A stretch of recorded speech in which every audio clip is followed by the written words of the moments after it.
Good morning guys, എല്ലാവർക്കും good morning. എന്തുണ്ട് വിശേഷം? രാവിലെ ഞാൻ ഐശ്വര്യമായിട്ട് അമ്പലത്തിലൊക്കെ പോയിട്ട് വന്നു. എനിക്ക് ഇന്നോട്ട് നോയമ്പാണ്. നാളത്തെ എനിക്ക് ചക്കുളത്തുകാവിൽ പൊങ്കാലിടണേ. അപ്പോൾ ഇന്നോട്ട് നോയമ്പ്. എനിക്ക് നല്ല പനിയായിരുന്നു രാത്രിയിലെല്ലാം. പനിയും തൊണ്ടവേദന, തൊണ്ടയൊക്കെ വീണ്ടും അടച്ചു. പിന്നെ ഇപ്പോൾ നല്ല തണുപ്പൊക്കെ ഇവിടെ ഉണ്ട് കേട്ടോ. അപ്പോൾ ഇന്നോട്ട് എനിക്ക് നോൺ വെജ് ഒന്നുമില്ല, വെജിറ്റേറിയനാണ് രാവിലെ. അപ്പോൾ ദോശയും സാമ്പാറൊക്കെ ഉണ്ടാക്കി വെച്ചിട്ടാണ് പോയത്. ഇപ്പോൾ അത് കഴിക്കണം. ദോശ 2 ദോശ ഞാൻ എടുത്തു. നല്ല മല്ലിയിലയൊക്കെ ഇട്ട് വെച്ച സാമ്പാറാണ്. അതും കൂടെ ഞാൻ കുറച്ച് ഒഴിച്ചു. എനിക്കിഷ്ടമാണ് ദോശയും സാമ്പാറും ഒക്കെ. നിങ്ങളെല്ലാവരും ഫുഡെല്ലാം കഴിച്ചല്ലോ, ബ്രേക്ക്ഫാസ്റ്റൊക്കെ? ദോശയും സാമ്പാറും അടിപൊളിയാട്ടോ, അഭിനയിക്കാം. പിന്നെ ഉച്ചക്കത്തേക്ക് ഞാൻ ചോറ് വെച്ചു. വെള്ളേരിയിട്ടാണ് ചോറ് വെച്ചത്. അതാകുമ്പോൾ എളുപ്പം വെന്ത് കിട്ടുമല്ലോ. എൻ്റെ സൗണ്ട് ഒത്തിരി അടച്ചിരിക്കുക.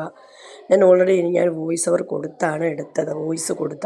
പക്ഷേ അത് മുഴുവൻ ഭയങ്കര സൗണ്ടും ഒക്കെ ആയതുകൊണ്ട് വീണ്ടും ഞാൻ എൻ്റെ പിറ്റേ ദിവസമാണ് ഇത് വോയിസ് കൊടുക്കുന്നത്. അപ്പോഴത്തേക്ക് എൻ്റെ സൗണ്ട് ഒന്നും കൂടി അങ്ങ് മാറി. കാരണം ഈ പുറത്ത് ഭയങ്കര മൈക്ക് അനൗൺസ്മെൻ്റ് ആയിരുന്നു. അതിൻ്റെ സൗണ്ട് കൊണ്ട് ഞാൻ പറയുന്നൊന്നും കേൾക്കത്തില്ലായിരുന്നു.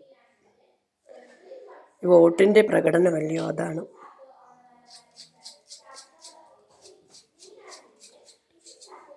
എല്ലാം കൂടെ മൈക്ക് അനൗൺസ്മെൻറ്റ് പോകുമായിരുന്നു. ആകെ എന്ന സൗണ്ട് കേൾക്കാൻ പോകായിരുന്നു. അതായത് ഞാൻ വോയിസ് ഓവർ കൊടുത്തിട്ട് ഇതെല്ലാം ഞാൻ കുറച്ച് ഒരു നേരത്തേക്ക് മാത്രമേ വെക്കുന്നുള്ളൂ. വൈകിട്ട് കഴിക്കാത്തതുകൊണ്ട് ശകലേ വെക്കുന്നുണ്ടേ. മീനൂട്ടൻ്റെ അവിടെ പഠിക്കുന്ന സൗണ്ട് കേൾക്കാമായിരിക്കും, നിങ്ങളൊന്നും ഓർക്കില്ല. പിന്നെ ഞാൻ മുളകില്ലേ കൊണ്ടാട്ടം, അതും കൂടെ വറുത്തായിരുന്നു. ഇറച്ചി മീനൊന്നും ഇല്ലാത്തതുകൊണ്ട് എന്തെങ്കിലുമൊക്കെ വേണ്ടായോ. പിന്നെ ഒരു കാര്യമുണ്ട്, ഇങ്ങനെ നോയമ്പൊക്കെ എടുക്കുമ്പോൾ നമുക്ക് അതിനെക്കുറിച്ചൊരു ചിന്ത വരത്തില്ല. അപ്പോൾ ഇതുമായിട്ട് നമ്മളങ്ങ് പൊരുത്തപ്പെട്ട് പോകും. അല്ലാത്തപ്പോഴും നമുക്ക് മീനില്ലാതെ കഴിക്കാൻ പറ്റത്തില്ലല്ലോ എന്നൊക്കെ വിചാരിക്കുന്നത്. പക്ഷേ ഇല്ല, ഇതുമായിട്ടൊക്കെ അങ്ങ് പൊരുത്തപ്പെട്ട് പോകും. ഈ മുളക് എനിക്ക് ഭയങ്കര ഇഷ്ടമാണ്, മീനൂട്ടനും ഇഷ്ടമാണ് ഈ മുളക്. പുറത്ത് ഒരു രക്ഷയില്ല, ഭയങ്കര സൗണ്ട്.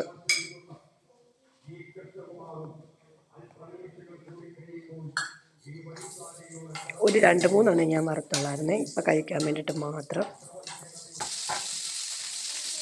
പിന്നെ വെണ്ടയ്ക്ക മെഴുക്ക് വരട്ടി ഞാൻ കുരുമുളക് പൊടി ഇട്ടാണ് വെച്ചത്. അത് നല്ല ടേസ്റ്റ് ആയിരിക്കും. കുരുമുളക് ഇട്ടാണ് വെണ്ടയ്ക്ക വയ്ക്കാൻ, കുരുമുളക് വെറൈറ്റി ടേസ്റ്റ് കിട്ടും. അതുകൊണ്ട് ഞാൻ അങ്ങനെ നിങ്ങളൊന്ന് വെച്ച് നോക്കണം. വെണ്ടയ്ക്ക മെഴുക്ക് വരട്ടി ഈ സവാളയും പച്ചമുളകും വെണ്ടയ്ക്കയും കൂടെ അരിഞ്ഞ് നമ്മൾ കടുക് വറുത്തതിട്ടതിന് ശേഷം ഉപ്പ് ഇട്ട് കുറച്ച് മഞ്ഞൾപ്പൊടി, പിന്നെ കുറച്ച് കുരുമുളക് പൊടി ഇട്ടാൽ മതി. അടിപൊളിയായിട്ടിരിക്കും, നല്ല ടേസ്റ്റാണ്. സാധാരണ മെഴുക്ക് വരട്ടി വെണ്ടയ്ക്ക മെഴുക്ക് വരട്ടി ഇവിടെ റെഡിയായി, നന്നായിട്ട് മൂത്തു, അത്രയും മതി.